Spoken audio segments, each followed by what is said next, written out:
Kan sedekah terbaik harus diberikan kepada keluarga terdekat atau saudara kita. Nah, saya sudah memberikan ke saudara tetapi ibu saya tidak terima. Karena saya juga bersedekah ke orang lain di luar keluarga. Jadi sikap saya bagaimana Ustaz? Tetap sedekah ke keluarga, juga tetangga, tapi ibu saya tidak membolehkan.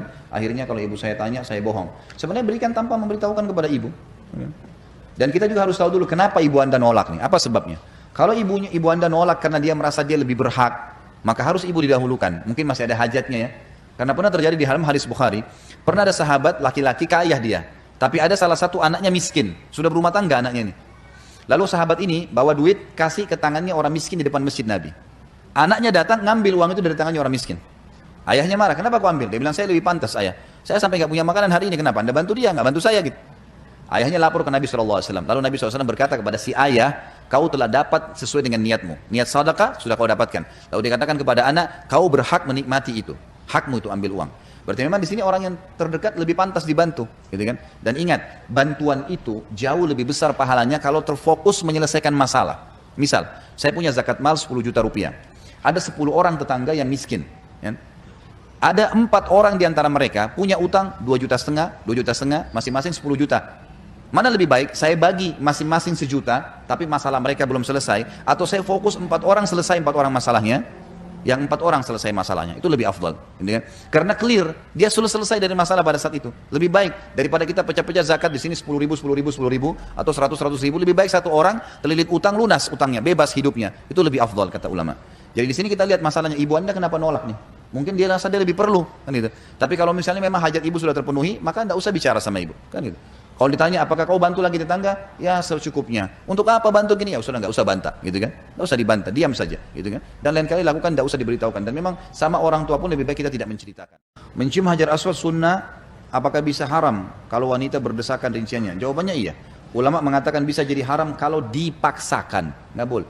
Karena sunnah. Ingat, ada hadis Bukhari menjelaskan Nabi Muhammad SAW di zaman beliau ya, di zaman beliau masih kosong tawaf, bisa cium hajar aswad kapan saja. Beliau pernah tawaf di atas unta dan tidak cium hajar aswad, berikan isyarat dengan tangan di atas untanya. Berarti itu bukan kewajiban, itu sunnah. Apalagi sekarang, kalau sekarang saya selalu larang jemaah saya, karena sudah jadi fitnah, orang siku-sikuan, orang pukul-pukulan, untuk apa nih, gitu kan?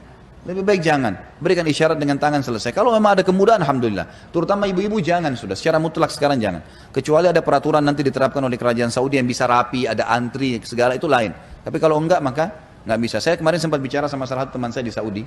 Saya bilang kenapa nggak dibuatin tempat antri, ada tempat antri dan masuk, polisi jaga di tempat masuk, jaga di tempat keluar. Dari mulai Hijr Ismail itu melengkung. Jadi orang kan cuma sebentar, cium keluar. Itu jadi tidak desak-desakan kayak sekarang gitu. Nah ini mudah-mudahan bisa jadi masukan karena beliau sering berbicara dengan pihak-pihak yang bertanggung jawab. Bagaimana cara Rasulullah SAW mendoakan kedua orang tuanya mengacu pada riwayat bahwa ayah ibu Rasulullah ada di neraka? Tentu saja orang tua yang kafir tidak didoakan, gitu kan? Dan itu penyampaian baginda Nabi SAW kepada kita, riwayat Imam Muslim. Kalau ayah dan ibu beliau di neraka. Dan ada Nabi sebelum beliau memang sudah begitu. Nabi Ibrahim, kakek kesekiannya Nabi Muhammad SAW, ayahnya Azar meninggal dalam keadaan kafir. Di atasnya lagi kakeknya Nabi Nuh, istri dan anaknya, gitu kan? Dalam keadaan kafir. Itu sudah ada sunnatullah. Tentu saja kalau dalam keadaan kafir ada riwayat-riwayat yang menjelaskan tidak akan diterima oleh mereka riwayat tersebut. Sebagaimana riwayat tentang ibu beliau. Ya, dalam riwayat Imam Muslim pernah Nabi SAW menziarahi kuburan Aminah ibu beliau di Rabwah, wilayah dekat Mekah. Kemudian beliau menangis terisak-isak. Kata Umar, ya Rasulullah, kami belum pernah lihat anda menangis seperti ini kecuali di Uhud pada saat paman anda Hamzah terbunuh. Kata Nabi SAW, ini kuburan ibu saya wahai Umar. Saya memohon kepada Allah untuk menziarahinya, saya diizinkan. Saya mohon kepada Allah untuk beristighfar, memohon ampun, saya tidak diizinkan. Gak boleh lagi memang mendoakan orang mati. Dan itu Nabi SAW tidak mendoakan, tidak beristighfar, gitu ya. Allahu alam, itu hukum syar'i kita. Dan ini sama sekali tidak menurunkan derajat Nabi Muhammad SAW. Jangan salah faham.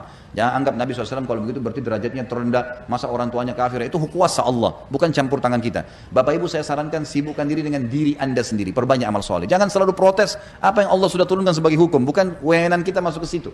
Kan itu. Jadi nggak usah. Kalau kita mau protes banyak diprotes tuh. Kenapa Allah buat siang sama malam? Kenapa nggak malam saja? Kenapa Allah buat laki-laki dan perempuan? Kenapa nggak ada jenis kelamin yang lain? Itu haknya Allah sebagai pencipta. Kita nggak boleh masuk memprotes sampai ke situ ya. Jadi sibukkan diri dengan apa yang diperintahkan, tinggal yang dilarang, insya Allah sudah aman. Mendengar dari ciri-ciri isi neraka sebagai wanita begitu dekat sekali dengannya. Lalu apa saja yang harus saya lakukan sebagai muslim atau istri yang baik yang sesuai dengan tuntunan Allah SWT dan sunnah Nabi SAW? Itulah tadi jawabannya di pertanyaan ibu sendiri yang terakhir. Ibu harus patuh kepada Allah dan Rasulnya. Apa yang diperintahkan oleh Allah dan Rasulnya kerjakan. Suami disuruh bakti. Suami adalah boneka tanda kutip yang Allah titipin. Ini suamimu ya. Layani dia, penuhi kebutuhannya, masak buat dia, didik anaknya. Karena saya, karena Allah maksudnya. Karena Allah mengatakan, maka saya akan berikan pahala. Kerjakan karena Allah, jangan karena suami. Karena kalau karena suami kita nanti jadi ada saatnya kita jengkel, ada masalah, nanti kita tidak jalanin kewajiban. Sama bapak-bapak juga begitu. Istri ini tanda kutip boneka Allah, ini istrimu ya, berikan nafkah dari hasil keringatmu, naungin dia, lindungi dia, didik dia, karena saya akan berikan pahala, kata Allah SWT. Jadi harusnya begitu. Jadi jadikan pasangan, anak-anak juga adalah amanah dari Allah, didik mereka ikhlas karena Allah akan kasih pahala. Orang tua kita bakti karena Allah, kita bersedekah, berinteraksi sama orang, apa saja karena Allah SWT. Berada di rel agama itu sudah benar, dan ikuti Allah dan Rasulnya, itu saja yang Anda lakukan, insya Allah akan aman.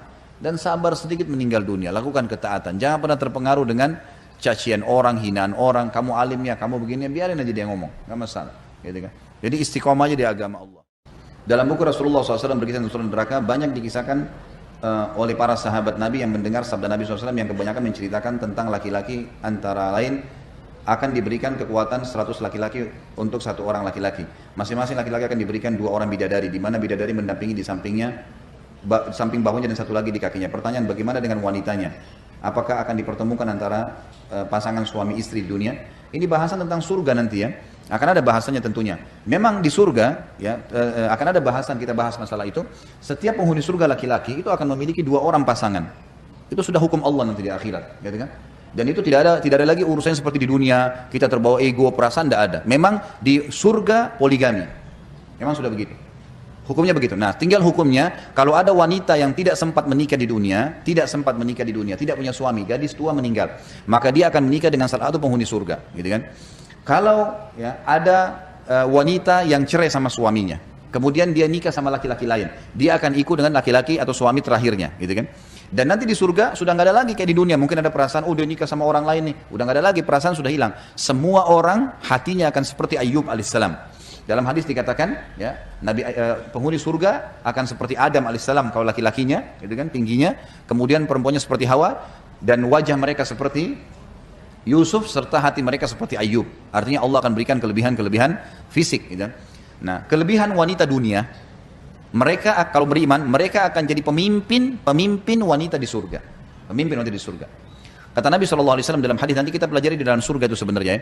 Nanti akan ada penghuni surga duduk, saking berubahnya istrinya menjadi wanita yang sangat luar biasa sempurna, datang ke sebelahnya di surga, di istana, lalu dia kaget, dia mengatakan, siapa kamu nih? Dia mengatakan, saya adalah istrimu. Sudah berubah gitu kan. Jadi sudah tidak ada lagi kulit hitam, nggak ada lagi cacat tubuh, ya, nggak ada lagi pendek postur tubuh, udah nggak ada semua ini, gitu kan. Semuanya akan satu model ya, dengan kelebihan fisik yang luar biasa. Kata Nabi SAW, kalau penghuni surga itu wanita dari yang beriman di dunia, dia masuk surga, dia akan jadi pemimpin bidadari. Ya, bidadari jadi pelayannya dia. Maka kalau dia turun di dunia, maka niscaya cahayanya akan menerangi antara timur dan barat. Serta kata Nabi SAW, kalau kain yang ditaruh di rambutnya dihembaskan satu hempasan di muka bumi ini, maka akan tercium seluruh wanginya. Dan banyak bahasan berhubungan dengan masalah itu. Banyak bahasan. Tentu kalau orang cuma baca 1-2 buah hadis, dia akan salah faham. Tapi nanti di dalam masalah surga saya akan panjang lebar jelaskan masalah itu. Jadi insya Allah akan ada bahasannya nanti. Kakak Ana mempunyai anak laki-laki yang sudah menikah dan tinggal bersama beliau.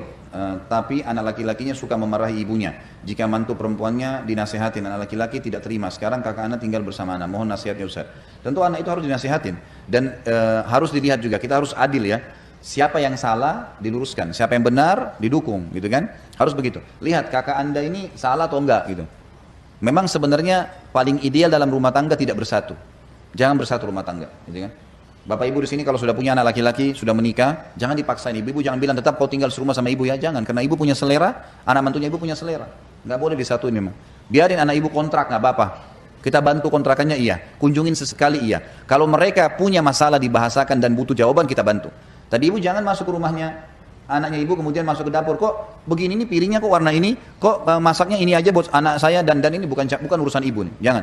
Kecuali anaknya ibu mengeluh minta nasihat, baru nasihatin anak mantunya. Jangan dicampurin. Itu dulu dilihat ya. Lihat permasalahannya apa. Karena saya temukan banyak kasus rumah tangga begini, antara mertua sama anak mantu ribut terus nih. Karena memang masing-masing punya keinginan. Maka lebih aman kalau rumah masing-masing ya. Kalau ibu ini memang ternyata menasehatin anak mantunya benar, dia benar. Cuma suaminya ini berat saja, nggak mau kalau istrinya dinasehatin, ya anak laki-laki itu dinasehatin, dia nggak boleh durhaka sama ibunya. Tidak boleh mendahulukan istri dari ibu, mustahil, haram dalam agama, nggak boleh. Harus ibu lebih dulu baru istri. Sampai ulama mengatakan kalau ada seorang laki-laki yang ingin naik di mobil, ibunya sama istrinya mau naik, lalu dia suruh ibunya duduk di belakang, istrinya di depan, dia sudah durhaka. Kalau ada anak laki-laki mau keluar sama istri dan ibunya, lalu dia laki-laki ini suruh ibunya di kursi belakang dan istrinya di depan, dia sudah durhaka. Nggak boleh. Kecuali ibunya minta, sudah ibu di belakang aja nak, boleh. Jadi ibu-ibu di sini juga harus mengalah memang dengan bertua, nggak bisa enggak. Mengalah itu pahala. Harus kita dukung suami kita bakti dengan orang tuanya. Pemilihan gubernur Jakarta lebih baik mana? Golput atau memilih muslim? Yang ada meski track recordnya sekarang yang tidak amanah. Intinya, saya sudah pernah sampaikan Bapak Ibu sekalian, tidak boleh memilih pemimpin non-muslim. Tidak boleh memilih pemimpin non-muslim. Kecuali Anda berada di wilayah non-muslim. Kita hidup di wilayah kita minoritas, memang harus mereka jadi pemimpin silakan. Tapi kalau di wilayah Islam tidak boleh. Itu sudah, mau dia adil kah, mau dia berani kah, mau dia apa, tidak boleh milih non muslim. Intinya itu. Gitu kan? Ini sudah hukum sendiri. Bisa baca surah Al-Maidah ayat 7. Sebenarnya dalilnya Al-Maidah ayat 54 sampai 58 ya. Tapi ayat 57 jelas. Allah mengatakan, hai orang-orang beriman, jangan pernah menjadikan pemimpin orang-orang yang telah kafir dari ahli kitab, Yahudi dan Nasrani, dan orang-orang musyrik. Nggak boleh. Ya, baik, saya bacakan lebih baik ayatnya supaya jelas ya. Silakan dibuka Al-Maidah ayat 54 mulai ya. Sudah buka? Baik, saya bacakan ayatnya. Saya bicara ini masalah hukum syar'i ya. Saya tidak ada dukungan sama sekali kepada calon manapun. Tapi saya ditanya tentang hukum syar'i, saya menjelaskan hukum syar'inya, dan ini perlu dijelaskan karena banyak umat Islam sekarang yang ngomong tidak ada ilmu nih. Nggak apa-apa, inilah, itulah, daripada apa ini? Kalau nggak ada ilmu jangan ngomong. Ini firman Allah kekal sampai hari kiamat. Dengarin ayatnya. A'udzubillahi minasyaitonirrajim, ayat 54 Al-Maidah. Ya ayyuhalladzina amanu may yartadda minkum an dinihi fasawfa ya'tillahu biqaumin yuhibbuhum wa yuhibbuna. Sampai sini tahan dulu ayatnya, saya terjemahkan per letter ya. Ya ayyuhalladzina amanu, hai orang-orang yang beriman. May yartadda minkum an dini, siapa yang murtad dari kalian dari agamanya. Fasawfa ya'tillahu biqaum, Allah akan datangkan penggantinya orang yang murtad itu, satu orang murtad dengan satu kaum. Satu kaum itu minimal 3 orang. Jadi kalau ada orang murtad, biarin aja murtad sudah. Dinasihatin, gak mau dengar, biarin aja sudah. Islam gak butuh dengan orang seperti itu. Memang Islam yang dibutuhin kok. Orang kalau masuk Islam selamat, kan gitu. Orang keluar dari Islam ya masuk neraka. Jelas konsepnya. Kalau kita sudah nasihatin, gak mau dengar ya sudah. Dan Allah janjikan kalau ada yang murtad satu, Allah akan gantikan dengan satu kaum. Kaum minimal 3 orang. Cirinya orang yang akan menggantikan orang yang murtad tadi adalah fasawfa ya'tillahu biqaumin yuhibbuhum, Allah mencintai mereka, wa yuhibbuna, dan dia juga mencintai Allah ya. Lalu dikatakan azillatin alal mu'minin, mereka merendah di depan orang-orang beriman, a'izzatin alal kafirin, mulia di depan orang-orang kafir, yujahiduna fi sabilillah, mereka selalu berjihad di jalan Allah. Di sini dikatakan yujahiduna fi sabilillah, mereka berperang di jalan Allah, wala yakhafuna laumata laim, mereka tidak pernah takut sama sekali. Dzalika fadlullah yu'ti man yasha, itu karunia Allah, Allah berikan kepada siapa yang dia inginkan. Wallahu wasi'un alim, Allah itu zat yang maha luas dan maha mengetahui. Lalu lihat firman ayat 55-nya, ini berlanjut sampai 58 ya.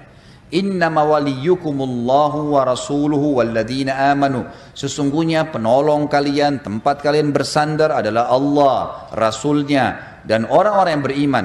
Alladzina yuqimunas shalah, yang ciri mereka mendirikan salat, wa yu'tunaz zakah, dan mereka mengeluarkan zakat, wa hum raki'un, dan mereka ruku ya, mereka ruku.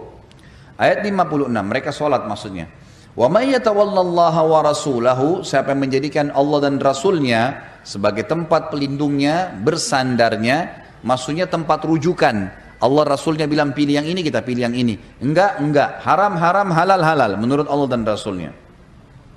Fa inna hizballahumul ghalibun, sesungguhnya kelompok itu yang akan Allah berikan kemenangan. Lalu ayat 57 ini saksi bahasan. Ya ayyuhalladzina amanu. Maaf, berarti hanya sampai 57 ya. Ya ayyuhalladzina amanu, hai orang-orang yang beriman, la tattakhidul ladzina ittakhadhu dinakum huzuwan wa la'iba. Janganlah pernah kalian menjadikan ya orang-orang yang telah menjadikan agama kalian main-main ya. Minal ladzina utul kitaba min qablikum, dari orang-orang yang menuntut Alkitab, Yahudi dan Nasrani. Sebelum kalian, wal kuffar, dan orang-orang kafir, aulia, sebagai pemimpin-pemimpin kalian.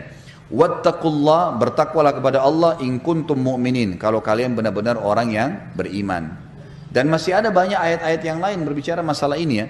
Tapi yang jelas, kita hukum syar'inya di komunitas muslim tidak boleh memilih non-muslim. Baik, tinggal bagaimana solusinya Ustaz? Kalau seandainya tidak ada pilihan ya. Tentu saja saya sedih kalau mendengar dikatakan tidak ada pilihannya. Saya pribadi, masa Jakarta seluas ini ya, tidak ada satu pemimpin muslim bisa dipilih? Saya masih belum bisa nerima gitu. Susah. Gimana caranya? Dan jangan rekodnya seorang muslim yang pernah memimpin buruk dijadikan tolok ukur, berarti semua muslim buruk. Maka nggak apa-apa deh kita pilih orang non muslim. Nggak bisa ini. Masa orang yang pernah buruk satu lalu semua dipukul rata? Bapak Ibu mau di sini kalau ada seorang muslim pernah mencuri, kita semua pencuri? Nggak mau Pak. Dia dong sendiri. Kan itu. Orang kalau kerja di perusahaan, ada satu pegawai buat salah, maka dianya dihukum, bukan semua perusahaannya. Gitu. Nggak boleh ini. Gitu. Jadi harus kita berbuat adil ya, berbuat adil. Maka Allahu alam, yang saya lihat adalah semestinya sekarang semua ormas Islam, ya, semua yayasan, semua lembaga mengatasnamakan Islam harus bersatu untuk menunjuk pemimpin dan bukan mengedepankan egonya. Bukan karena ini dari partai saya maka saya tunjuk, enggak. Siapa muslim yang paling layak jadi pemimpin, sodorkan dia. Itu hukum Islam. Harusnya begitu. Indonesia ini, saya bukan mempromosikan satu orang, bukan ya. Tapi kita bicara realita. Bukankah pada saat Pak Habibie jadi presiden Indonesia dulu harum namanya? Dolar dari 18.000 jadi sisa 6.000 dalam hitungan berapa bulan. Ada kekurangan dan kelebihan, manusia semua punya kurang kelebihan. Tapi bukankah namanya harum? Sampai orang-orang di barat semua mengatakan Indonesia benar tuh memilih orang ini. Karena orang pintar. Gitu. Apa kita nggak punya Habibie-Habibie yang lain? Banyak. Di kampus-kampus tuh banyak orang-orang yang pintar. Banyak kiai-kiai yang memimpin pesantren jutaan, ya, ribuan santrinya bisa jadi hafal Quran, bisa jadi baik. Kenapa nggak dipilih? Kenapa kita nggak sportif untuk mencari siapa yang paling baik, dipilih, disodorin? Ini masalah umat Islam jor-joran sendiri nih. Egonya yang bermain, bukan masalah memang hukum Allah. Gitu. Saya kasih contoh rasional Bapak Ibu sekalian. Kalau saya beragama Nasrani, jadi pemimpin misalnya, lalu saya bangun gereja, wajar nggak kira-kira? Wajar, agama saya. Kalau saya bela agama saya, wajar nggak? Wajar. Kalau saya muslim, saya bangun masjid, wajar nggak? Berarti jangan salahin tuh kalau non muslim jadi pemimpin lalu dia bela agamanya, Anda semua pendukungnya. Ya. Kan gitu. Jadi harusnya kita paham masalah itu. Cukup dulu pertanyaan ya. Jangan ditambah lagi nih. Siapa tahu pertanyaan sudah ada di sini, soalnya banyak nih. Ya. Jadi ini saya bahas sebenarnya, saya berharap pertanyaan sesuai dengan tema. Tetapi karena ini masalah berhubungan dengan yang sekarang, jadi saya jawab. Memang penting untuk diketahui Bapak Ibu sekalian. Jadi saya bukan sedang menyorotin pemimpin non muslimnya karena mungkin dia punya kelebihan lalu disuruh. Bukan, saya tidak bicara masalah. Saya bicara masalah hukum agama Islam. Kita muslim bicara masalah hukum. Anda kalau bertanya kepada seorang dai atau seorang alim ulama masalah hukum, berarti Anda bertanya masalah hukum agama. Saya bicara masalah hukum itu. Bukan bicara masalah individu siapapun itu. Kalau betul-betul bertemu non-muslim sama orang muslim, kemudian ditemukan orang muslim ini memang betul-betul tidak baik, jangan milih. Tidak usah punya andil. Siapa yang terpilih nanti ya sudah. Ya. Peraturannya sesuai dengan hukum Islam kita patuhi, yang tidak kita nggak patuhi. Selesai konsepnya, gitu kan? Tetapi harus umat Islam sekarang sadar bahwasanya kita harus punya pemikiran terhadap hukum agama kita. Tidak boleh toleransi, tidak boleh toleransi, tidak boleh toleransi. Orang tua kita non-muslim kita bakti iya. Tetangga kita non muslim kita berbuat baik ya. Orang non muslim jadi turis datang ke negara kita, kita hormatin ya. Orang yang mau investasi silakan. Teman-teman non muslim bisa kita berteman sama mereka. Tetapi kalau sudah berbau masalah hukum agama, nggak boleh. Nggak boleh ada pemimpin non muslim di tengah-tengah umat Islam. Memang nggak boleh. Masa kita sampai kehabisan stok gitu kan? Banyaknya umat Islam, cuma kitanya tidak berpikir itu ya. Tidak berpikir masalah harusnya setiap muslim mendahulukan pemimpin-pemimpin muslim ini. Harusnya. Semoga Allah memberikan pertolongan ya. Semoga memberikan pertolongan. Mudah-mudahan insya Allah. Berapa hari lalu anak saya bertanya dan saya belum bisa menjawab. Mengapa Allah tidak menjadikan semua manusia beragama Islam? Aku jadi kasihan nantinya masuk neraka. Tentu saja Allah subhanahu wa ta'ala memberikan fasilitas buat kita. Akal, hati, dan juga anggota tubuh ini untuk bisa beriman. Ingat satu kalimat saya, ibu jawab kepada anaknya begitu. Allah tidak ingin hambanya kafir. Enggak, Allah tidak mau orang kafir. Tidak ada orang kafir. Buktinya Allah turunkan petunjuk kan. Allah turunkan kitab, Allah turunkan utus nabi untuk mengingatkan orang-orang kafir tuh. Yang sudah patuh sudah, tinggal jalankan. Untuk apa diutus para nabi? Untuk orang-orang yang kafir tuh, supaya mereka tarik kembali. Yang patuh tinggal mengamalkan isi syariatnya, gitu kan. Jadi sebenarnya Allah tidak ingin orang kafir. Allah tidak ingin ada satupun dari manusia dan jin yang masuk ke neraka. Allah tidak mau. Buktinya, kalaupun dia sudah berdosa 70 tahun, hari pertama tahun 71 taubat diterima sama Allah. Sudah buat macam-macam dosa masih dimaafin. Jadi jawab, Allah tidak ingin siapapun orang kafir, orang dalam keadaan kafir, Allah tidak mau ada orang yang berbuat maksiat, Allah tidak mau ada orang yang masuk neraka, gitu kan? Allah selalu kirimkan sisi lain, Allah kirimkan selalu sinyal Islam. Tidak ada orang kafir yang meninggal tidak sampai padanya sinyal Islam itu. Ulama sepakat masalah itu. Itu umumnya manusia semua sampai padanya. Kita kalau dengar sekarang orang-orang kafir tahu tetangganya ada muslim, bahkan ada yang punya toko buku jual buku-buku Islam, gitu kan? Ada keluarganya, ada temannya, ada banyak informasi bisa dibaca. Tiap saat sampai dia sebelum meninggal pasti sinyal Allah datang. Tinggal dia mau tangkap atau tidak. Rata-rata non muslim yang saya temuin, kalau saya bicara, umumnya mereka bilang punya Quran terjemahan. Umumnya. Tahu saya juga punya Quran terjemahan. Ada sinyal hidayah. Dia mau tangkap atau enggak tuh sinyalnya. Banyak manusia berpikir mungkin akan ada tangan, maaf tanda kutip turun dari langit, menyuruh dia melakukan ketaatan atau meninggalkan kemaksiatan. Ini mustahil. Seperti misal ada orang kita tanya, Bapak Ibu kenapa belum taubat? Iya ya, kapan ya? Kesannya menunggu ada tangan dari langit berhentiin dia. Nggak bisa. Allah turunkan wahyu, kita harus pikirkan, gunakan fasilitas kita. Akal, pikiran, mata, ya semuanya, hati ini untuk digunakan memahami itu. Orang berbuat dosa, pilihan dia sendiri. Orang buat ketaatan, pilihan dia sendiri. Makanya penghuni neraka nanti di hari kiamat, na'udzubillah, masuk neraka dalam kondisi meyakini memang pantas saya masuk. Karena perbuatan dia sendiri. Allah sudah larang dia dusta, Allah sudah larang dia khianat, Allah sudah larang dia durhaka. Misal, sama orang tuanya, sama atasannya dan seterusnya. Itu sudah diajarin. Tinggal dia mau patuh atau tidak. Seperti itulah. Allahu a'lam. Kalau dalam sholat saya suka lupa atau kurang khusyuk, apakah ibadah sholat saya itu bisa diterima Allah atau malah membuat saya berdosa sehingga membuat jadi masuk neraka? Tidak tentunya. Khusyuk ini kan konsentrasi.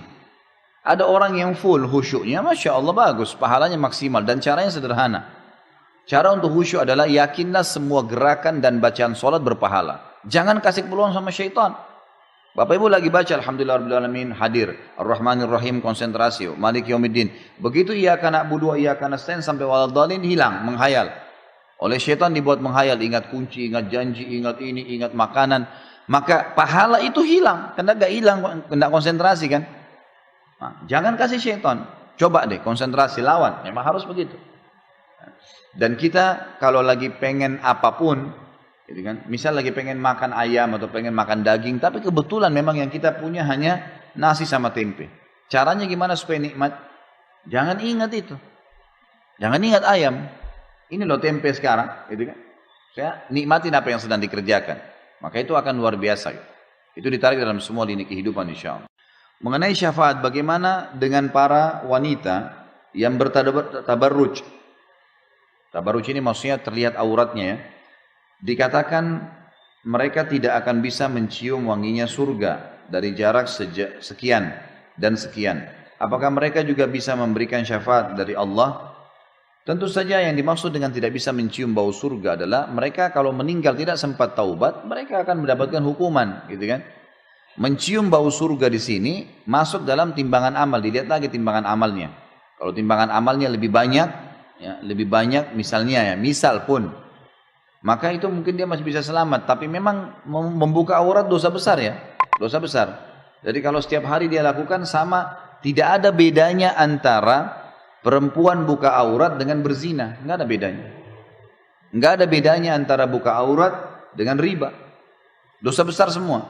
Artinya kalau bayangkan kalau tiap hari bapak ibu zina, 50 tahun misalnya, sama dengan tiap hari buka jilbab, sama, dosa besar. Pasti berat sekali ya. Maka dia tentu akan mengganggu sekali timbangan amalnya. Lalu untuk apa? Dan ingat ya, membuka aurat sudah dosa. Dilihat oleh laki-laki yang bukan mahramnya, misalnya dia lagi jalan, ada supir taksi, ada uang sampah, ada penjual, semua yang lihat dia dosa lain lagi. Untuk apa panen dosa ini? Syaitan yang menghiasi bapak ibu sekalian, ibu sekalian terutama, yang mengatakan oh jelek kalau pakai jilbab, oh begini itu syaitan. A'udzubillahi minasyaitonirrajim. Allah menyuruh ibu-ibu untuk pakai jilbab karena kemuliaan dan kehormatan. Tidak ada yang lain.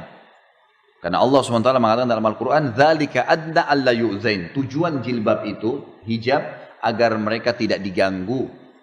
Kalau bapak ibu pakai jilbab besar, apalagi pakai cadar, apa yang mau diganggu sama orang-orang?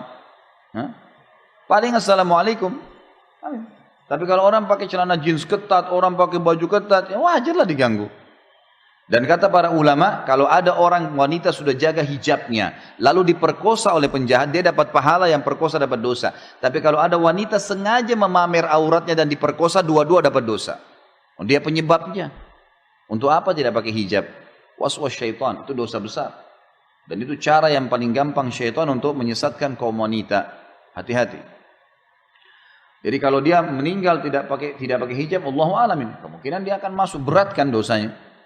Tapi pertanyaannya apakah dia akan bisa memberikan syafaat, ini juga tidak tahu, tergantung kalau dia lolos. Oh dia lolos, gitu kan? Tapi untuk mencari amal ibadah yang bisa berimbang dengan dosa tidak pakai hijab ini sulit ini. Nah, dosa besar. Apakah di surga kita berkumpul lagi bersama keluarga? Iya. Keluarga, kenalan kita semua yang masuk surga, asal sama-sama surga ketemu. Semuanya. Bapak Ibu bisa baca dalam surah At-Tur itu. Kalau saya tidak salah ayatnya ayat 9 atau ayat 10. Coba buka deh surah At-Tur. Ya Allah mengatakan a'udzubillahi minasyaitonirrajim. Walladzina amanu wattaba'athum dzurriyyatuhum biimanin alhaqna bihim dzurriyyatahum wa ma alatnahum min amalihim min syai'. Kullu imri'in bima kasaba rahin. Dan orang-orang yang beriman, maka kami akan ikutkan bersama mereka keturunan-keturunan mereka. Keluarganya semua akan ikut bersama dia. Akan disatukan dalam surga. Dan kami tidak menzaliminya sedikit pun. Benar ya? Ayat berapa tadi? At-Tur ayat 9 atau 10. Walladzina, baik saya lihatin. Ayat 21. At-Tur ayat 21. Dan orang-orang yang beriman dan yang anak cucu mereka mengikuti mereka dalam keimanan, keluarga-keluarga mereka, kami hubungkan anak cucu mereka dengan mereka dan kami tidak mengurangi sedikit pun dari para amal mereka. Tiap-tiap manusia terikat dengan apa yang dikerjakannya. Ini tentunya kalau kita baca ayat sebelumnya, ini berbicara tentang surga ya. Makanya ini masalah surga nih, artinya akan digabungkan di surga. Jadi akan bersatu insya Allah.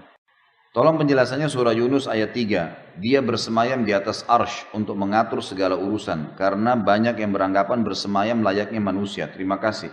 Ini sudah kita jelaskan sebenarnya ya. Mungkin yang bertanya tidak sempat hadir di pasal keempat Minhajul Muslim. Kita sudah masuk ke pasal keberapa ini? Ke-8 kalau salah ya. Masalah hari kiamat. Jadi Allah subhanahu wa ta'ala bersemayam di atas arsh. Allah subhanahu wa ta'ala melihat. Allah subhanahu wa ta'ala mendengar. Allah subhanahu wa ta'ala mengetahui. Yani mengawasi. Kan gitu. Allah marah. Allah cinta. Allah ridha. Semua itu nama-nama dan sifat Allah wajib kita imani sebagaimana apa adanya. Kata Imam Syafi'i rahimahullah, saya beriman kepada apa yang Allah sampaikan tentang dirinya seperti yang Allah inginkan, gitu kan? Dan saya juga beriman kepada apa yang disampaikan Rasulullah SAW sebagaimana apa yang diinginkan oleh Rasulullah SAW. Jadi kita harus memang seperti itu konsepnya. Kalau masalah Allah SWT dikatakan bersemayam, ya bersemayam di atas arsh, tapi tidak boleh ada penyerupaan dengan makhluk. Tidak bisa, tidak jangkau. Bapak Ibu sekalian, akal kita ini dengan anggota tubuh, hati nurani, anggota tubuh, tangan, kaki, segala ini diberikan oleh Allah sebagai fasilitas untuk tunduk pada wahyu. Fahamin poin ini ya. Jangan wahyu yang Bapak Ibu korek-korek dengan akalnya, maunya wahyu sesuai dengan akalnya, nggak bisa. Kalau kita dahulukan akal, apa standarisasinya? Misal gini, kalau kita semua ini punya akal pikiran, pikiran kita berbeda-beda semuanya. Yang satu suka kuning, yang satu suka kuning, yang satu suka biru, yang satu suka hijau, beda-beda warna, beda-beda bentuk, beda-beda jenis makanan, beda-beda keinginan kendaraan dan seterusnya. Baik, akal manusia berbeda-beda, diatur oleh wahyu. Wahyu yang mengatur, ada standarisasi. Bayangkan kalau kita balik, akal yang mengatur wahyu, akal siapa yang jadi standar? Kan itu. Bapak Ibu kalau kerja di satu perusahaan, yang harus tunduk, kita tunduk ke peraturan perusahaan, atau perusahaan tunduk dengan akal-akal otak-otaknya pegawai-pegawai? Tentu saja pegawai tunduk kepada peraturan perusahaan. Bayangkan kalau saya buat perusahaan, semua pegawai saya harus ikutin otaknya mereka semua. Jadi mereka semaunya masuk kapan, mereka pakai baju terserah, mereka berbuat semaunya, ambil uang semaunya. Kacau balau lah perusahaan itu. Harus ada standarisasi. Wahyu itu standarnya, hukum. Semua otak harus tunduk di situ. Karena kalau akal yang kita dahulukan harus wahyu ikut akal, kita akan protes. Kenapa laki-laki dan perempuan saja? Kenapa tidak ada jenis kelamin yang ketiga? Kenapa sholat duhur 4 rakaat? Kenapa sholat 5 kali? 1 kali saja. Dan gitu. Terusnya kita akan banyak protes tuh. Kenapa ada malam dan siang? Kenapa harus ada begini? Kenapa harus ada begitu? Kenapa harus ada pisang? Kenapa harus ada anjing? Kenapa harus ada babi? Banyak. Akal tidak bisa kalau dilepas, tidak dikontrol oleh wahyu, dia akan kemana-mana. Kacau balau semuanya. Maka harus ditundukkan dengan akal kita. Dengan wahyu. Wahyu menyampaikan tentang nama-nama dan sifat Allah. Kita harus imani apa adanya. Sampai ada penjelasan dari wahyu. Wahyu cuma menyampaikan Allah punya telapak tangan. Allah punya kaki. Allah punya penglihatan, pendengaran. Tapi Allah katakan dalam Al-Quran, Laisa kamitslihi syai'un wa huwas sami'ul basir. Allah itu tidak menyerupai siapapun, gitu kan? Apapun, dan dia maha mendengar lagi maha melihat. Jadi kita harus tahu masalah itu. Masalah Allah SWT beristiwa, bersemayam di atas arsy-Nya dengan kemahabesarannya. Imani masalah itu. Makanya Imam Malik rahimahullah pernah ditanya seseorang lalu dia berkata, wahai Imam, bagaimana sih caranya memahami istiwa? Seperti tadi pertanyaan, apakah seperti manusia bisa difahamin begitu? Manusia yang naik di atas singgasana? Lalu kata Imam Malik rahimahullah kalimat yang bijak, orang yang punya ilmu dalam masalah ini, dia mengatakan, istiwa sudah maklum, bersemayam itu jelas. Gak ada sesuatu yang perlu dipertanyakan. Dalam bahasa Arab, istiwa jelas adalah naik ke atas singgasana, gitu ya. Kemudian dikatakan kaifiyahnya majhul, bagaimana prosesnya tidak jelas buat kita karena tidak disampaikan dalam wahyu. Kita imani apa adanya. Was-su'al anhu bid'ah, bertanya tentang itu adalah perbuatan bid'ah, gitu kan. Imam Malik menutup pintu itu karena berbicara dengan tentang zatnya Allah itu tidak bisa terlalu jauh kecuali ada dalil yang menjelaskan. Allahu a'lam. Ini yang bertanya bisa kembali juga Bapak Ibu sekalian kembali ke materi kita di YouTube sudah ada tentang kajian Minhajul Muslim pasal keempat tepatnya, beriman pada asma dan sifat Allah. Mengetahui tentang mengerikannya neraka, pastilah siapapun tidak menginginkan masuk ke dalamnya meskipun hanya 1 detik. Lalu manusia biasa yang tak lepas dari dosa bermaksiat seperti ana, apa bisa masuk surga tanpa hisab? Mengingat dosa yang ana lakukan begitu banyak, bahkan sangat banyak. Apakah hanya murni rahmat Allah yang meliputi segala hal yang mampu masukkan anak ke dalam surga tanpa hisab? Adakah yang bisa saya lakukan untuk memperoleh rahmat Allah tersebut? Tentu saja ya, Allah Subhanahu wa taala Maha Pengampun. Allah akan ampuni sebanyak apapun dosa kita, sebanyak apapun, tidak ada batasnya. Sebanyak apapun akan diampuni oleh Allah Subhanahu wa taala. Jadi walaupun orang berbuat kufur, syirik, asal dia taubat diampuni. Hadis Nabi SAW secara umum berkata, at-taubat tajubu ma qablaha. Taubat akan memaafkan semua kesalahan sebelumnya, walaupun apapun akan dimaafkan oleh Allah Subhanahu wa taala. Tidak ada kesalahan yang tidak dimaafkan, bahkan Allah gembira dengan taubat hambanya. Jadi seberat apapun dosa antum akan diampuni insyaAllah. Tidak usah khawatir dengan masalah itu. Masalah masuk ya, surga dengan rahmat. Rahmat itu kan kasih sayang ya. Bagaimana caranya antum memunculkan kasih sayangnya orang lain pada diri antum? Coba. Gimana caranya Bapak Ibu munculkan agar orang lain sayang dengan kita? Kita berbuat apa yang dia suka. Ya. Bagaimana caranya supaya orang tua saya sayang sama saya? Atau pasangan, atau teman, ya kita berbuat apa yang dia suka. Kan begitu, itu bahasa sederhananya, secara manusiawi. Maka lakukan ketaatan kepada Allah, kita akan dapat rahmatnya. Karena rahmat akan datang dengan kepatuhan. Gitu ya. Patuhlah, kerjakan perintahnya, tinggalkan larangannya. Udah, jadilah orang baik. Bagaimana contoh dari para sahabat mengajak, membangun orang untuk sholat subuh berjamaah ke masjid. Tentu semua ibadah dari ajaran guru kita dan kiai kita Nabi Muhammad SAW dan akhirnya terbentuk pada diri sahabat itu dengan cara fadilah, dijanji-janjikan ya. Seperti misalnya hadis Nabi SAW, siapa yang, Bapak Ibu kalau mau rajin ibadah, cari fadilahnya ibadah itu. Sholat subuh misalnya. Jadi renungi hadis Nabi SAW yang kata Nabi SAW, kalau orang, siapa yang bersolat isya berjamaah, ya, ini kalau laki-laki di masjid, kalau mungkin ibu-ibu di rumah ya, siapa yang sholat isya berjamaah, maka dia dia mendapatkan pahala menghidupkan setengah malamnya. Setengah malam. Jadi seperti setengah malam sholat. Salam berdiri, sholat non-stop, setengah malam, hanya dengan sholat isya berjamaah. Dan siapa yang sholat subuh berjamaah, laki-laki di masjid, perempuan di rumah maksudnya, maka dia seperti menghidupkan setengah yang tersisa. Ya memang fadilahnya ada.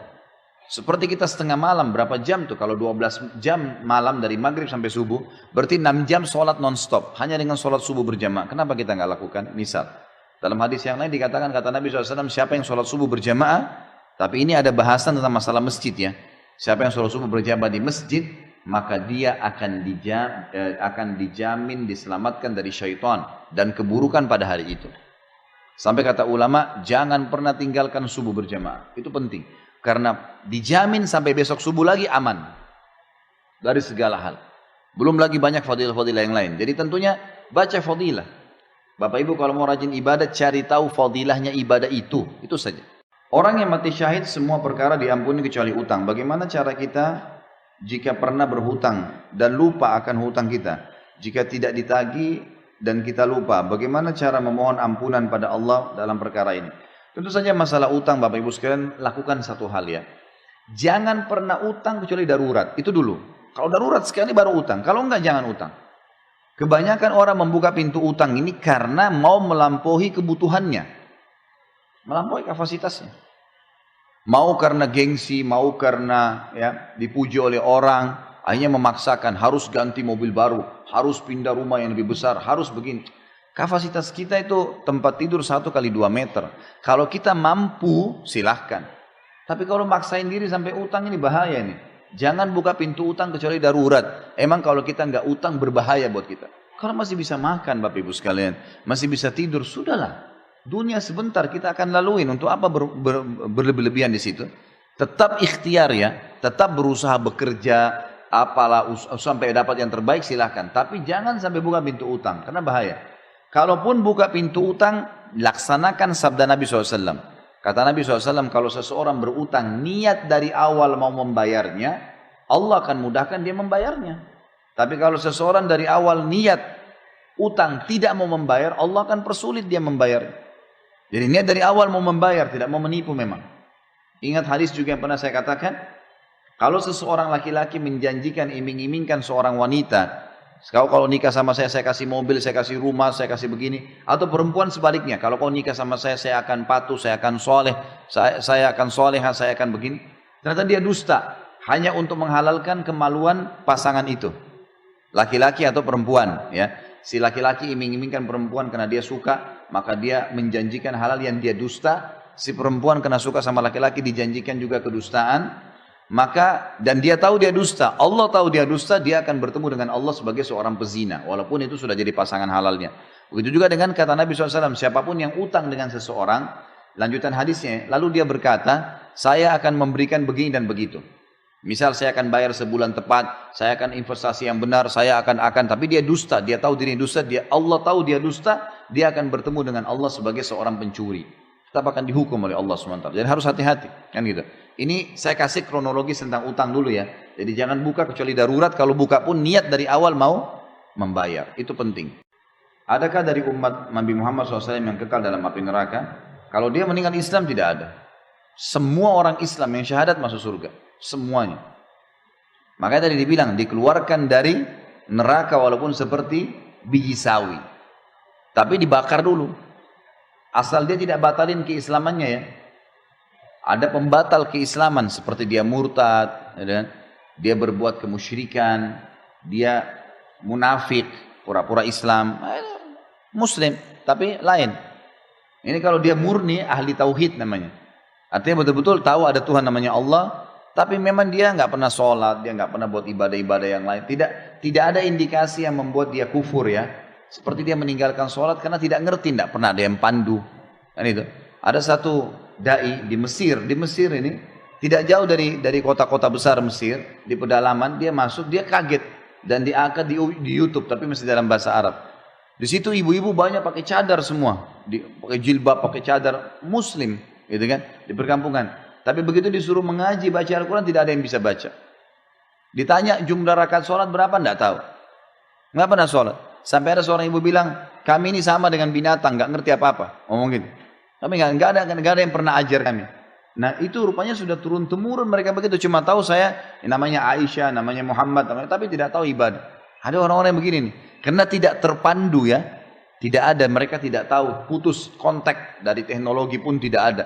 Nah orang-orang seperti ini berbeda, insya Allah diharapkan dimaafkan oleh Allah. Tapi kalau ada orang sengaja meninggalkan sholat bangkang, nggak ada sholat itu. Dan fasilitas banyak di sekitar dia bisa baca, maka ini sudah nggak ada toleransi lagi. Ini membatalkan keislamannya, batal keislamannya. Orang yang membangkang dengan sholat atau membangkang rukun-rukun Islam dan rukun-rukun iman, nggak ada tuh, nggak ada zakat, nggak ada puasa Ramadan, nggak ada haji, bangkang. Beda dengan orang yang bermaksiat, dia tidak mau kerjain hanya karena malas, tapi dia tahu itu benar, itu beda. Kalau yang membangkang itu sudah jelas nggak bisa masuk surga ini, karena dia membatalkan keislamannya, kan gitu, membatalkan keislaman. Tapi kalau dia tidak membangkang, insya Allah nggak masalah. Masih kemungkinan masuk ke dalam surga. Tapi jangan berharap di situ ya. Masuk surga lah dari awal gitu. Enak, nyaman. Dan satu kata kuncinya, patuh saja. Sekarang Bapak Ibu mulai sholat, mulai puasa, jujur, amanah. Jalankan semua yang baik-baik. Jadi istri-istri yang baik, suami-suami yang baik, anak yang bakti, orang tua yang baik sama anak-anaknya. Baik sama tetangga, senyum dengan orang, bantu orang susah. Lakukan yang baik-baik.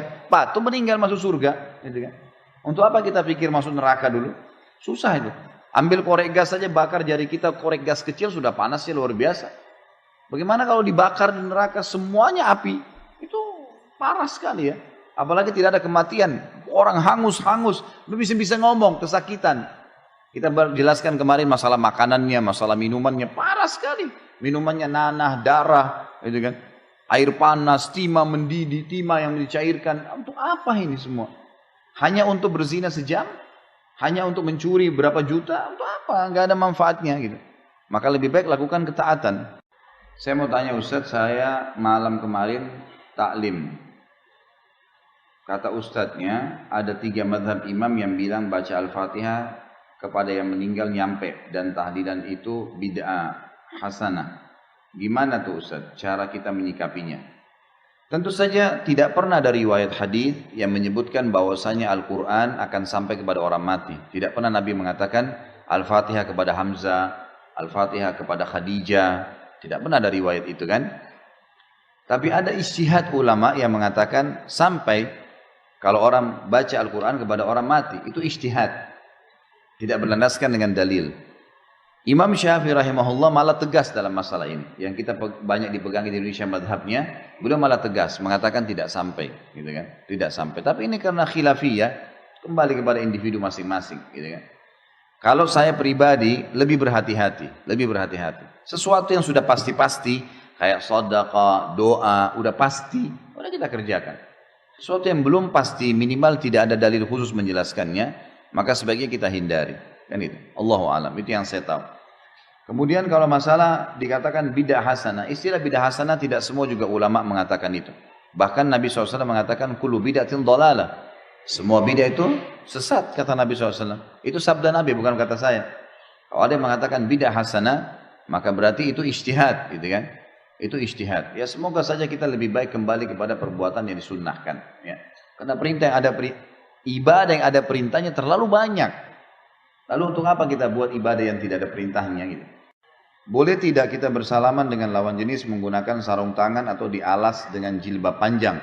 Karena ibu mertua saya melarang saya untuk tetap bersalaman dengan sepupu suami, adik laki-laki suami. Saya juga adik laki-laki suami saya, juga paman suami saya. Awalnya saya tidak mau salaman, tapi ibu mertua saya bilang jangan ekstrim banget. Ini bukan masalah ekstrim banget, memang nggak boleh. Memang nggak boleh. Seorang muslim dan muslimah sudah harus menjadikan di atas kepalanya bendera besar Islam, tulisannya agama. Kembali kepada situ terus. Nggak bisa enggak. Agama bilang nggak boleh, walaupun siapa bilang enggak, gitu kan. Bilang ini bukan masalah ekstrim, Bu.